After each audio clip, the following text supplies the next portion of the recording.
Hi there, thanks for tuning in. This video is brought to you in association with Rehab Guru. My name is Uzu Ehiog and I'm a specialist musculoskeletal physiotherapist and also an accredited strength and conditioning coach in the UK. So this video is all about exercise selection for those patients in their middle to late stage of their rehabilitation. So one of the common questions that therapists, junior therapists will ask me is, what type of exercises should I use in a patient's middle to late stage of their rehabilitation? So by the end of this video, what I aim to do is I aim to reduce your uncertainty that you have associated with advanced exercise prescription and rehabilitation for this patient group. So what that's going to mean for you is that you're going to be much more motivated to manage these patients moving forward. So exercise selection. The problem with exercise selection at the moment is we've got loads of exercises that we can pick from. So essentially we have an abundance of exercise. But unfortunately, with this abundance of exercise comes with it confusion and paralysis sometimes. What should I do? How do I do it? So what you need is a system and a framework essentially that makes sense of this complexity and is easy to use for the junior physiotherapist and the junior therapist, and the early career practitioner. So what do we do?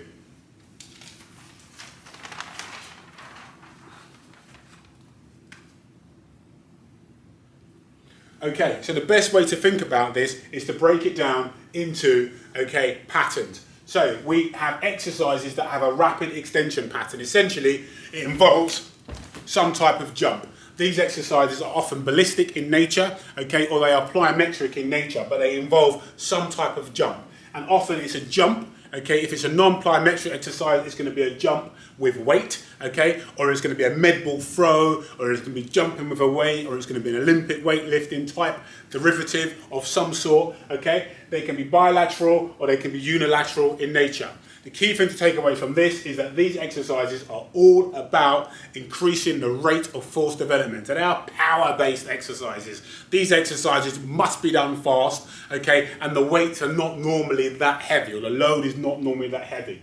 It involves triple extension at a fundamental level at the hip, the knee, and also ankle. So these are very much exercises that are done very quickly, very important. We've got patients that want to get back to essentially sports that involve explosion, so sports that involve acceleration, deceleration, change of direction, so our team sports, our invasion sports, that sort of stuff, very, very important, for this group. Also important to a certain extent for people who are for sports that are upper limb based, swimmers, sprint swimmers, as they jump off the blocks, they're needing to use essentially triple extension.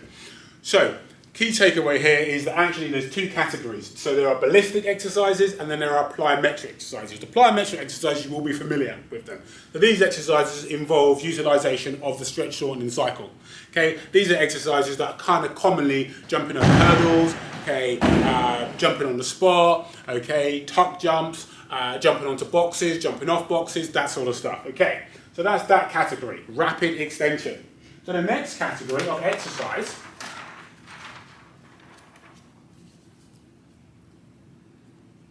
are exercises where the movement pattern essentially is knee dominant.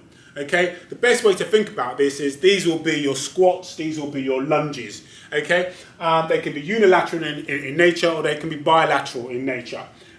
We'll touch on which one potentially may be the best based upon what it is we're trying to achieve at the end.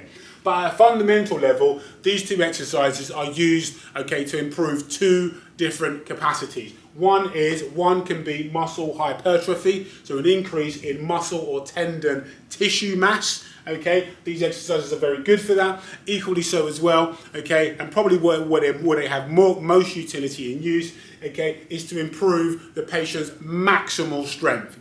Maximal strength is important because essentially it's a part of what we use to make patients much more explosive and also more powerful. So they need to have high levels of maximal strength before we can make them powerful at a fundamental level.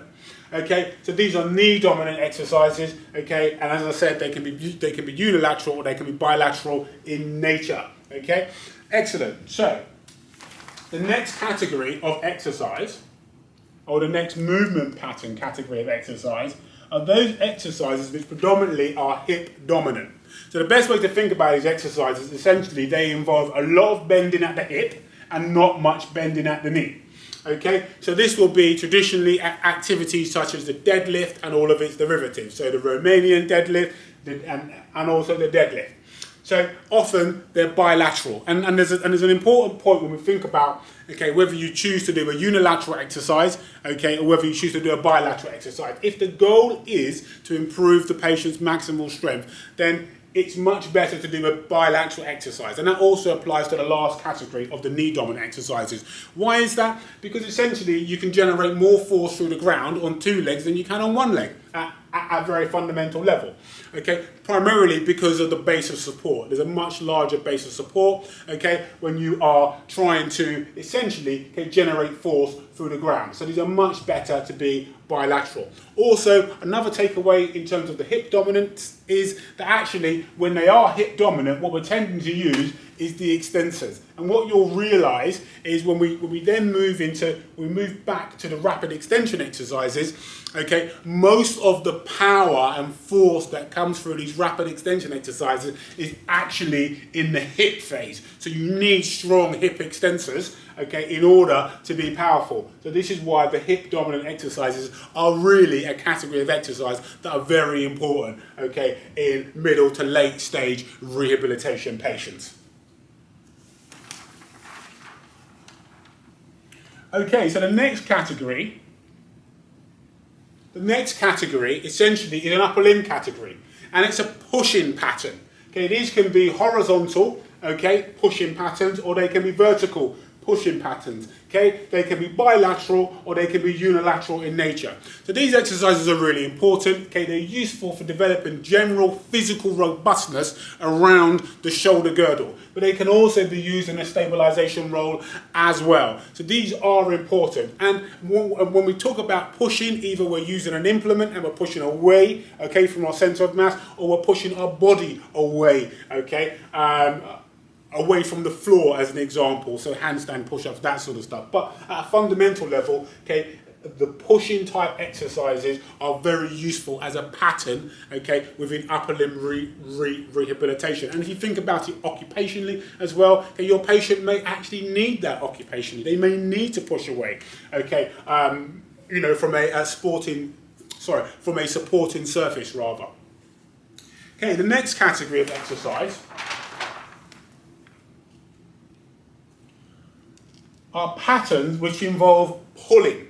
So pulling patterns, and again, these categories of exercise can be useful in terms of developing the physical robustness around the shoulder girdle, and also to a lesser extent it can be very useful from a shoulder stabilization perspective. They can be horizontal, they can be horizontal in nature, okay, or they can be vertical in nature. The classic exercise for the vertical exercise, okay, is going to be things like pull-ups, or it's going to be things like the bent over rows, okay? They can be bilateral or they can be unilateral in nature. And you can imagine actually where there will be occupations and sporting activities where actually pulling is actually really important. Think about combat sports. Well, combat sports, okay, having to pull someone in towards yourself, or if they're pushing, having to push them away. These can be quite important movement patterns, okay? You know, and from a pulling perspective, think about your climber, okay? A climber needs to pull their center of mass up, okay, in order to move on and transition into their next move. So, the next and last category of exercise are exercises essentially for the trunk. So these exercises for the trunk fall into two categories. It's either activities which involve bracing or activities which involve rotation. So the subcategory is going to be anti-rotation. So essentially, if you imagine, okay, in order to have distal mobility, it's often we need proximal strength and proximal quote-unquote stability.